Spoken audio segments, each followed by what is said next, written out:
સરહદી બનાસકાંઠા જિલ્લામાં મેઘરાજા મન મૂકીને વરસ્યા નથી। ચાલુ વર્ષે ચોમાસું પણ નિષ્ફળ નીવડ્યું હોય તેવું જોવા લાગી રહ્યું છે, જેમાં પણ કાંકરેજ તાલુકામાં નહીવત વરસાદ અને તેમાંય નર્મદા કેનાલોમાં પાણી છોડવામાં ન આવતા જગતના તાતની હાલત દયનીય બની ગઈ છે।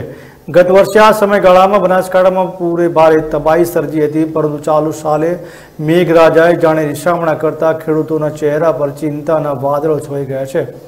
અગાઉ થયેલા થોડા વરસાદ બાદ ખેડૂતોએ પોતાના ખેતરમાં મોંઘા બિયારણ, ખેડ અને ખાતર નાખી વાવેતર કર્યું, પરંતુ હવે વરસાદ ન આવતા ખેડૂતોને મોંઘા બિયારણ નિષ્ફળ જવાનો ભય સતાવી રહ્યો છે।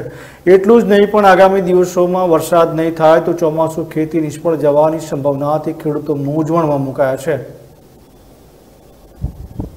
વરસાદ ખેંચાણો છે, લોકોએ એટલી બધી તૈયારી સાથે ખેતી વાવણી કરી, પેટ્રોલના ભાવ વધવાથી, ડીઝલના ભાવ વધવાથી, બિજારાના ભાવ વધવાથી લોકોએ ખેડૂતી તડામાર તૈયારી કરી અને ખેતીનું વાવેતર કર્યા પછી અત્યારે સતત ને સતત ઊંચે વરસાદ બાજુ જોઈ રહી છે। એક બાજુ વરસાદની બહુ રાહ જોવે છે, એક બાજુ લોકો એવું વિચારે છે તો લોકો જમીન કપાની કેનાલો આવી, કેનાલમાં પાણી છે તો સરકાર પાણી કેનાલમાં બતાવે છે, પણ ખેડૂતને ઢાળિયામાં નાની વાયડોલ કેનાલમાં પાણી આવતું નથી। એટલી બધી પશુની તકલીફ થઈ ગઈ છે, ઘાસચારાની એટલી બધી તકલીફ થઈ ગઈ છે અને મોણો એટલા બધા ભયભીત થઈ જાય છે કે કદાચ ચોમાસું ના આવે તો લોકોની શું પરિસ્થિતિ થશે એનું કોઈ કહી શકાય એમ પણ નથી। અમે એવું કહેવા માગો છો કે કાંકરેજ તાલુકામાં વરસાદ પડતો નથી, બરાબર। કરોડોનું હાલની તારીખમાં અમારે નુકસાન છે, બરાબર। એક તો વરસાદ પડતો નથી, પછી આગળથી નેતાઓ કેનાલમાં પાણી છોડતા નથી, બરાબર છે।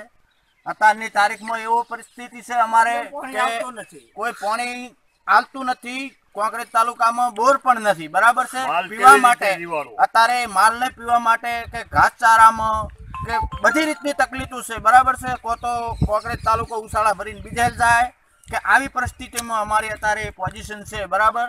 તો અત્યારે આગળ સાહેબોને એવું માલુમ થાય કે જો પાણી કેનાલમાં છોડે તો અમે જીવી શકીએ એમ છે, ન કે અત્યારે અમારી કોઈ પરિસ્થિતિ નથી, બરાબર છે। આવી દશામાં અત્યારે કાંકરેજ તાલુકો અમે બેઠા છે, બરાબર। તો અત્યારે ખેતીમાં એવી પોઝિશન ઊભી થઈ છે, મોંઘા ભાવના ખાતર બિયારણ બધું લઈ અને જમીનમાં બધું નાખી દીધું, ઉગી ગયું છે, પણ કોઈ સારો વરસાદ નથી થતો। મેઇન કેનાલમાં પાણી છે, અત્યારે માઇનર કેનાલમાં પાણી આવતું નથી। જો પાણી આવે તો જીવાદોરી થાય, બાકી તો 12 વાગ્યા સુધી રવણ તો ફૂટકો ત્યાં થતો નથી।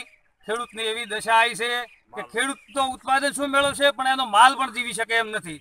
માલ પણ અત્યારે મરવાને આરે જ છે, શું નોખું, કોઈ પોઝિશન ખેડૂત પાસે નહીં। તો આ માઇનરલ કેનાલમાં પાણી આવે તો ખેડૂત ક્યાંક જીવી શકે, ખાસ સારો ઉગાડી શકે। તો મિનિમમ તમારા 1 વીઘા દીઠ ખેતરમાં કેટલો ખર્ચો કર્યો છે ખેડૂત? 10-10 હજારનો અત્યારે ખેડૂત ખર્ચો કરી રહ્યો છે વીઘામાં। કપાસ કોઈ વાવી દીધા હતા, બરોબર, પાણી થઈ ગયા બંધ, પાણી ક્યાંય આવતું નથી, બોર હવે રહ્યા નથી, એરંડા વાવી દીધા, ઝાડ મગફળીએ પહેરી દીધી, બધું પહેરાઈ તો ગયું, વવરાઈ ગયું, પણ હવે પાણીની વિકટ પરિસ્થિતિ આવી ગઈ છે। એક તરફ વરસાદ ખેંચાયો છે અને બીજી તરફ માઇનોર કેનાલમાં પાણી ન છોડાતા કાંકરેજ વિસ્તારના ખેડૂતોની ખેતીનું ભાવિ ધૂંધળું દેખાઈ રહ્યું છે, જેને લઈ ખેડૂતો આકાશ તરફ મીટ માંડીને બેઠા છે કે ક્યારે મેઘ મહેર થાય। છેલ્લા કેટલાક દિવસોથી બનાસકાંઠામાં વાદળછાયું વાતાવરણ સર્જાય છે અને આકાશી માહોલ જોતા તો એવું જ લાગે કે હમણાં મેઘરાજાની પધરામણી થશે, પરંતુ મેઘો હાથ તાળી આપી રહ્યો છે, જેથી ખેડૂતોની હાલત કફોડી બની ગઈ છે। જો આગામી દિવસોમાં વરસાદ નહીં થાય તો ખેડૂતોને ચોમાસું ખેતી પાકમાં ભારે નુકસાન વહોરવાનો વારો આવે તો નવાઈ નહીં।